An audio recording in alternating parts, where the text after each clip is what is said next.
பாஜக எதிர்ப்பு தெரிவித்து அதிமுக கூட்டணி இப்ப எங்களோட ஒரே இது திமுக தான் அப்படின்ற மாதிரி ஒரு நிலைப்பாட்டை எடப்பாடி பாஜக கூட கூட்டணி வைக்கிறதா இல்லையான்னு ஒரு 6 மாசம் கழிச்சு சொல்லுவாங்க.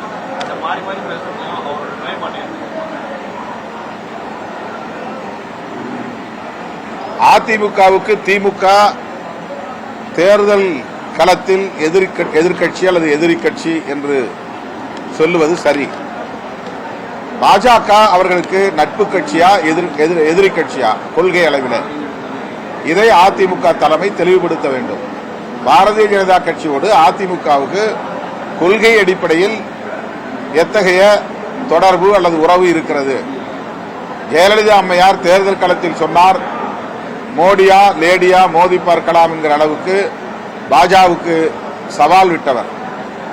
ஜெயலலிதா அம்மையாரின் கொள்கை வழியில் இயங்கக்கூடிய அதிமுக பாஜகவை எப்படி மதிப்பீடு செய்கிறது, கொள்கை அளவில் அவர்களுக்கு என்ன உறவு இருக்கிறது என்பதை நாட்டு மக்களுக்கு, தமிழ்நாட்டு மக்களுக்கு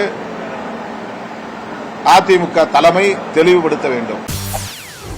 செய்திகளை உடனுக்குடன் தெரிந்து கொள்ள உடனே சப்ஸ்கிரைப் பண்ணுங்க.